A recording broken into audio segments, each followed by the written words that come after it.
Considering that so many Virginia families have left public schools due to everything from sexual propaganda, mask mandates, COVID lockdowns, you name it, why are state leaders now trying to cut education scholarships for low-income kids? We're going to talk about this and more today. Welcome to Speak Up Virginia, equipping you to speak up on the life, family, and freedom issues that matter most to you. From the Family Foundation, I'm your host, Candy Cushman, and I'm joined today by our president, Victoria Cobb.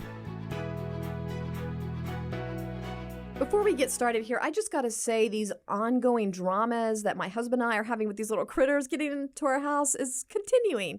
Because the other day, we're just quietly sitting on our couch after a nice dinner, and my husband sees this thing come out of the part between the metal grate on the fireplace and the brick, and it's a mouse, and it's just splayed against the wall, because when it saw my husband, it tried to flatten itself.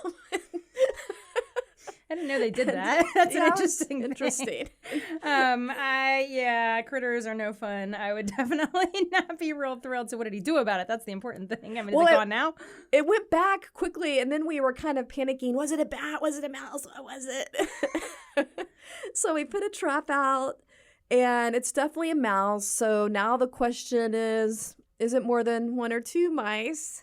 I think you're actually lucky, because bats are way worse. So, you bring up, was it a bat? We had a coworker, somebody on our team that got bats in his house. And that is a horrific, scary thing. So, a mouse, as long as it doesn't die and you don't get the smell and you get it out of there and there's only one. Yeah. That's the important part, that there's just one all by himself. I will admit there was another one. Oh, no. Yeah. Oh, no. So I asked my husband, Michael, so was the mouse alive? And he said, don't ask questions. That's actually probably better. He is wise to just let you not know what's going on. But just think of all the cute movies that have been made about little mice. I mean, every animated movie has a little mouse family. And so you just have to think of it as you name them and, allow them, invite them in your home, and they'll be little, you just have to look at it in a happy way. Okay. I mean, they sing in Snow White, don't they? Don't they have, no? Actually, Cinderella. Somebody has mice singing. Yes, one of those. It's Cinderella. There you go. Or is it Snow White? But anyway, I think it's Cinderella, because I never watched that one. Snow White is birds. Okay, right. You're right. So now that you say that, I am a little concerned about my husband, because he actually made the comment, because the mouse was still kind of alive when he went down and found it in the trap. And so he tells me later, I looked at this mouse and I thought, well, he's a good little, nice, cute mouse, and we could actually be friends if he wasn't in my house. Okay, I have to tell you the funniest mouse story. So my aunt and uncle live up in very rural Connecticut, and my aunt is an animal lover, and she just can't harm an animal. And so they will get mice in their home, and she will capture them in there's a name, Heart Alive or something, trap, and she will take them out, drive them out to the woods. Well, She started to think the same mouse kept coming back, and she actually painted with fingernail polish a mouse to see if it was the same one coming back. Was it? She said it came back once and then never again. So she wasn't wrong, but that's insane. I mean, I love my aunt and uncle, but I don't love mice enough. I started to get worried that he might do something crazy, like actually pet it, and I'm like, don't touch that mouse, because that nice little mouse might have rabies. Think about the germs. I know, sorry. We just got gross. Yeah, anyway. No thanks. All right. Moving on. Well, getting into today's topic, controversial issues in the state budget. Not really much better than the mice, but anyway. But actually first, I think it'd be interesting for people to know about one of the bills the governor recently signed. Let's tackle that real quick. That is this law that seeks to limit the outrageous kind of overreach we saw happening during COVID. Tell us about that, Victoria. Yeah, I think this is actually one of the most important bills of the entire session, because of what we saw during the pandemic, where it was like executive order after executive order. People had no idea when there was going to be a new one and how long it was going to last. And so what this does is it simply says, if there is an executive order, it can't go over 45 days without the legislature weighing in. The people elect the legislature, and they ought to come in. They're supposed to make sort of permanent policies. And, executive orders started feeling rather permanent. So this is a big deal, actually, and maybe for the future. I mean, I hope we don't even see an era like that again, but we need to be protected from that. Considering the churches we saw being shut down under orders like that, yeah, I agree. It's important.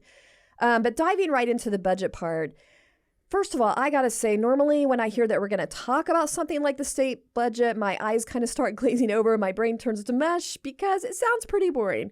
But this year, it seems like we've got all these hot button topics packed into this budget. I mean, we're dealing with everything from abortion to gambling to marijuana, which we are going to get into all that. But first, I want to talk about, Victoria, why are we seeing these efforts to cut education scholarships for low-income kids? What in the world is going on? All right, well, I have to start by saying the budget is not boring because it contains every possible issue, and it's just where we let government spend their money. And so it's like it shows the real who's behind the scenes and what they really want to do to Virginia. So Follow the money. Yes, I think the budget's actually rather exciting. No, not literally reading it, don't read it. But nevertheless, okay, so this is the not exciting part of the budget, which is the upsetting parts of the budget, which is that this year they took the really important school choice tax credit program that we have. So what this does is it allows people to donate to scholarships. They get a tax credit, and these scholarships go to kids who are low income to be able to go to a school that is in a different, area or is a private school that just fits their needs better. And we have like 5,000 kids taking this scholarship. And the important part is it's a pretty new scholarship. It's only been around a few years. And every year, the number of kids that are taking that scholarship almost doubles. It just keeps growing and growing and growing because people find out about it. Donors find out and give more money. Well, there's a $25 million cap on it that exists so that the state has to control how big this gets. Mm-hmm. And we're using about 12, 13 million of it. And they just cut the other half, which means we're not even 100% sure if they didn't cut existing, like how exactly where are we on how many scholarships we use. But they absolutely left no ability for new kids to get this scholarship because they're not going to allow the tax credits for donations. Yeah, and you're talking about here helping impoverished kids not be trapped in a school that's failing them just because that's the one in their zip code. We are empowering kids to be able to attend schools that meet their needs. That's what's at stake here. And the shocker is in this moment where we just got a report from the governor on how poorly our public schools are doing on reading, writing, math. And then you have all these parents that are upset about the sexual propaganda. I mean, this is not the moment. This is the moment to be increasing school choice. And this is the only real school choice Virginia has. We're actually one of the worst in the country. So this program is really, really important. Yeah, and I actually start to get really mad when I think about, here we are seeing these gas prices rising to upwards of $6 per gallon, or maybe even more by the time the summer's over. I don't know. And you have the liberals blocking a gas tax cut. And instead, where do they choose to cut? Scholarships that are helping disadvantaged kids. What is going on? I can't believe politically they even attempt this, but I think they think it's small enough there won't be enough outrage. And so we just have to remind them, show them the faces and names of these kids because, I mean, my goodness, these kids are thriving if you hear their stories. Mm-hmm. Is there a way our listeners can help out on this? Yeah, I mean, we really want folks to weigh in, to call the governor. You can call or email. He's got a website. It's real easy, but it's really important to just shoot an email that says, look, this is really important because the governor has the ability now to still make changes to the budget. And so that's where this process sits. And I think he believes in school choice, so he just needs to know that this is important. What's the window of time on that? It's very quick. Like, this needs to happen in the next week. Okay. Thanks for joining us for Speak Up Virginia, brought to you by the Family Foundation. If you're enjoying the show, help us encourage others to speak up by giving us a 5-star review and sharing it with friends. Thanks for listening.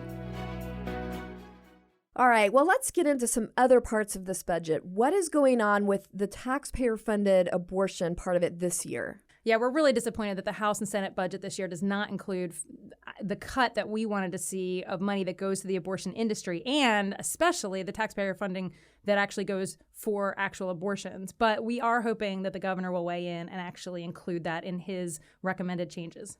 Okay, something to pray for and maybe also contact the governor about.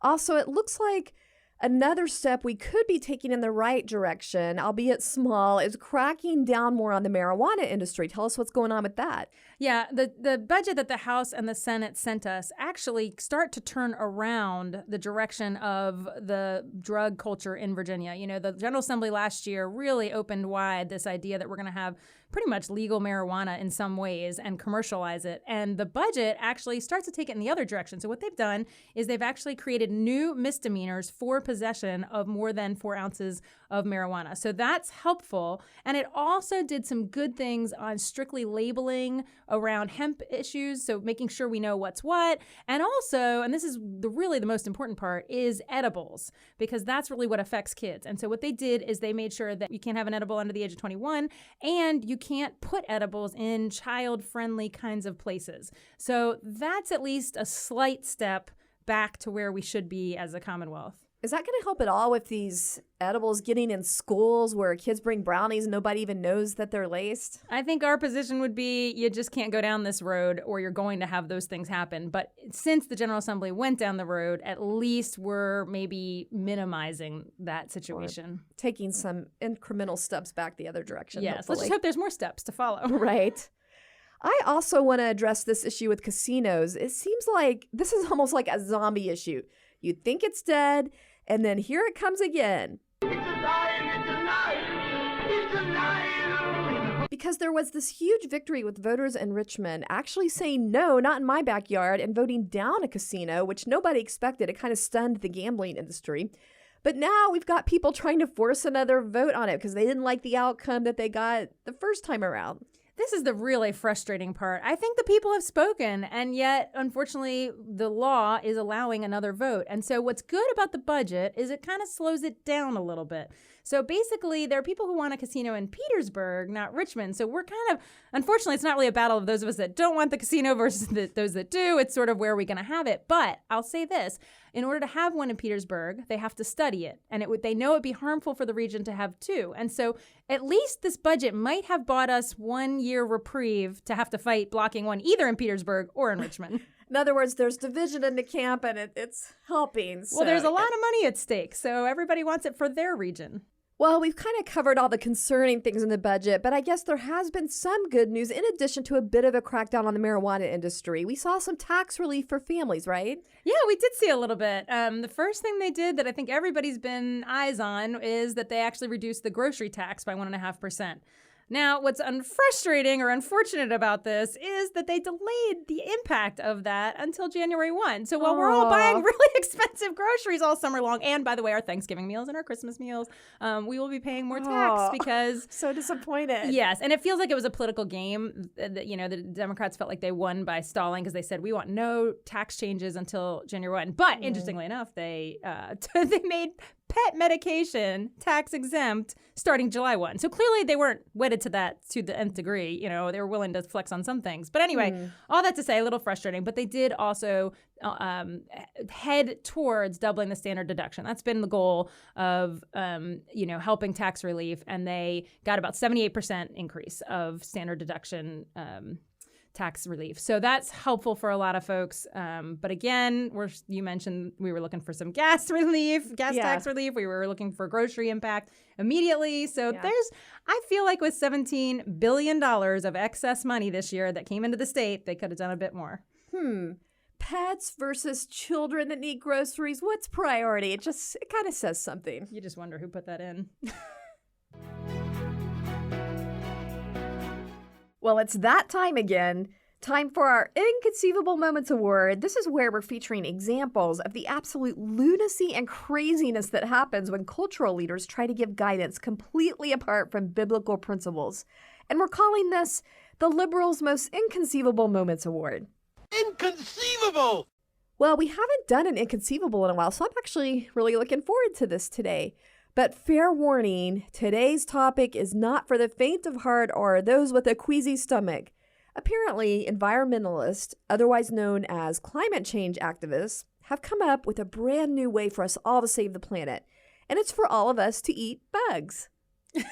Yeah, the idea is that our consumption of animal protein is escalating greenhouse gases. So now we're encouraging the use of other proteins. Some are reasonable, like beans and tofu. We can get into all that. But then there's these others, like mealworms. Like, I'm not kidding. So IKEA's test kitchen has been coming out with these supposedly chic new delicacies, including meatballs made of mealworms called neatballs. Not so neat. They also came out with bug burgers. But this is a whole new woke trend, apparently, that's been going on for even the last couple of years. I mean, I've seen cricket-infused protein bars, and then you had the New York Times running a headline that said something like praising the joy of cooking insects. Nothing like picking up a worm ball with your new IKEA furniture or whatever. But in all seriousness, it gets a little concerning when they start pushing more woke experimentation on our kids. Because now they're saying that children in the UK could soon be fed insects as part of their school lunches. And of course, if they're doing it, it probably won't be long till it comes over to the United States. Yeah, we got to start with the schools to mainstream these woke ideas. But I really appreciated what Daily Wire host Michael Knowles said on this. It really stood out to me, his point. He was saying, okay, well, if they can get away with forcing us to wear masks and take all kinds of vaccines, well, it's not really that far of a reach to force us to eat bugs. Let's just listen to what he had to say on that. The ruling class really, really wants us to eat bugs. They really want it. This has become a meme. People will say, I will not live in the pod. I will not eat the bugs. I will not consume. And the ruling class keeps trying to force us to do it. They don't want us to live in nice big houses. They don't want us to go to work and to our community and to our church and to stores. They want us to live in a tiny little pod in a metropolitan area, and they want us to eat bugs. From Bloomberg, why bugs must have a bigger part of the human food chain. They're fine for snacking, but insect protein, I like how they just assume that part. Yeah, sure, they're fine for snacking, but we need to do more of that. So I think there's actually a lot of truth in his commentary here because, okay, think about it. We saw how the COVID emergency was conveniently used to shut down churches, schools, and all kinds of things. And if they can now put climate change in that emergency category, oh, think of the places we could go. Bugs could just be the beginning.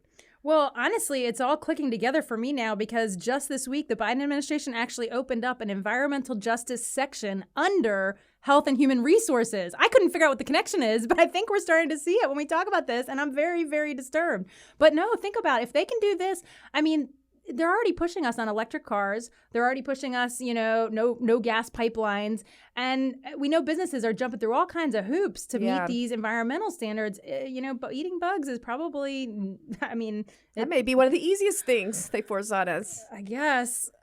Okay, here's the $1 million question. Victoria and Catherine, would you do it? Will you eat the bugs? I think I'll stick with my sour gummy worms. No, I don't think I mean, if I'm starving, but again, Knowles actually made this point. He goes, this is civilization. We're actually supposed to be civilized. Like, why are we going backwards? Yeah, so it's I kind of feel regressive. like I have real food. So no. Well, I actually did try eating a cricket. When I went to Uganda, when I was working for Focus on the Family, I was doing a story as a reporter there. And in the marketplace, they had a big skillet where they were roasting or frying crickets. And I actually tried one.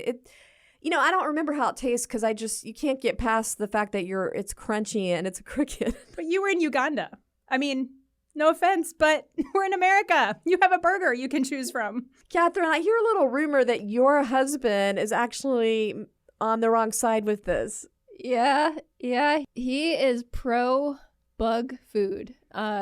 He's like, they're an efficient use of space. They're nutritious. Space?